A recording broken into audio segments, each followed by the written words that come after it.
उत्तर प्रदेश के एक पुराने और रौनक से भरे शहर की तंग लेकिन जिंदा गलियों में 18 साल की यतीम लड़की रुखसार अपनी अधूरी दुनिया के साथ जी रही थी। उसके माँ बाप एक महामारी में गुजर गए थे और उस दिन के बाद से उसका घर घर नहीं बल्कि यादों का मकबरा बन गया था।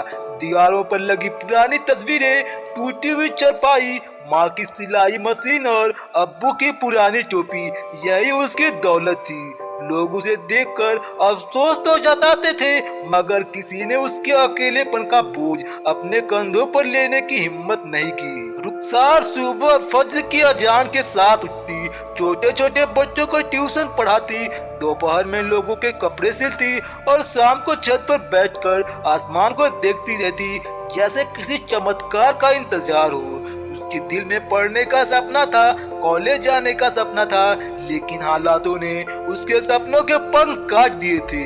उसी शहर में एक बहुत बड़ी हवेली थी जिसकी ऊंची ऊंची दीवारें और लोहे की भारी गेट लोगों के लिए हमेशा रहस्य का विषय रहते थे। उस हवेली में 70 साल के अमीर लेकिन बेहद बीमार बुजुर्ग नवाब जाफर अली रहते थे।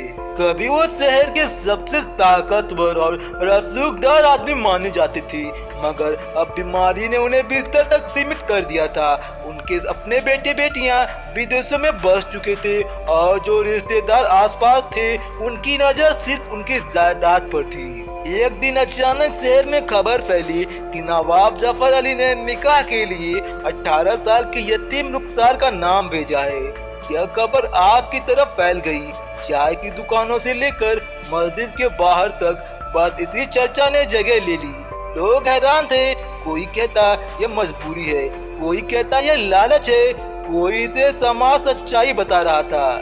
जब यह पैगाम रुखसार तक पहुंचा तो उसका दिल जैसे धड़कना भूल गया। वह देर तक खामोश बैठी रही। उसकी आंखों में सवाल थे, क्या यह निगाह उसकी गरीबी का अंत होगा या उसकी जवानी का सौदा। रात भर वो सो न सकी। उसने अपनी माँ की तस्वीर को सीने से लगाया और फूट फूट कर रोई। उसे समझ नहीं आ रहा था कि अपनी जिंदगी का फैसला खुद करे या किस्मत पर छोड़ दे। कुछ दिनों की सोच विचार, समाज के दबाव और भविष्य की अनिश्चितता ने आखिरकार उसे कबूल है कहने पर मजबूर कर दिया। निकाह का दिन आया। हवेली रोशनी से जगमगा रही थी मगर उस रोशनी के बीच रुखसार का चेहरा फीका था। जब काजी ने उससे पूछा, क्या तुम्हें यह निकाह कबूल है, उसकी आवाज कांपी, आंखों से आंसू बहे, लेकिन उसने धीरे स्वर में कहा, कबूल है। निकाह के बाद हवेली में उसकी नई जिंदगी शुरू हुई। उसने पूरी निष्ठा से नवाब साहब की सेवा करनी शुरू की। वह उन्हें समय पर दवा देती, उनकी किताबें पढ़कर सुनाती, उनके कमरे की खिड़की खोलकर ताजी हवा आने देती। धीरे धीरे उसे महसूस हुआ कि नवाब जाफर अली का स्वभाव कठोर नहीं बल्कि बेहद नरम है। वह उससे सम्मान से बातें करते, उसकी पढ़ाई के बारे में पूछते और अक्सर कहते, तुम्हारी आंखों में बहुत हिम्मत है।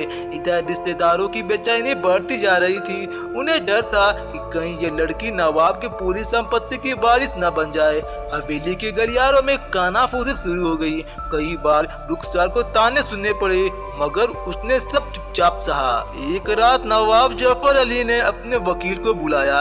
लंबी बातचीत हुई, कई कागजों पर दस्तखत हुए। अगले ही हफ्ते उनकी तबीयत और बिगड़ गई। डॉक्टर ने साफ कह दिया, अब वक्त बहुत कम है। उनकी आखिरी रात बेहद खामोश थी। रुखसार उनके सिरहाने बैठी रही। नवाब साहब ने धीमी आवाज में कहा, मैंने तुमसे निकाह इसलिए किया ताकि तुम्हें एक पहचान मिल सके, ताकि समाज तुम्हें कमजोर न समझे, ताकि तुम्हारा भविष्य सुरक्षित हो सके। रुखसार की आंखों से आंसू बह निकले। वह समझ गई यह रिश्ता मजबूरी नहीं बल्कि एक योजना थी उसे सहारा देने की। सुबह होते होते नवाब जाफर अली ने आखिरी सांस ली। हवेली में मातम छा गया। कुछ दिनों बाद वसीयत पढ़ी गई। सभी रिश्तेदार पूरे यकीन के साथ बैठे थे। वकील ने पढ़ना शुरू किया, मेरी आधी जायदाद शहर के अनाथ बच्चों, गरीब लड़कियों और विधवाओं के नाम की जाती है। कमरे में सन्नाटा छा गया। फिर वकील ने आगे पढ़ा, बाकी आधी जायदाद मेरी पत्नी रुखसार के नाम होगी, इस शर्त के साथ कि वह अपनी पढ़ाई पूरा करेगी और मेरे नाम से एक ट्रस्ट खोलेगी जो जरूरतमंद लड़कियों की शिक्षा और सुरक्षा के लिए काम करेगा। यह सुनते ही रिश्तेदारों के चेहरों का रंग उड़ गया।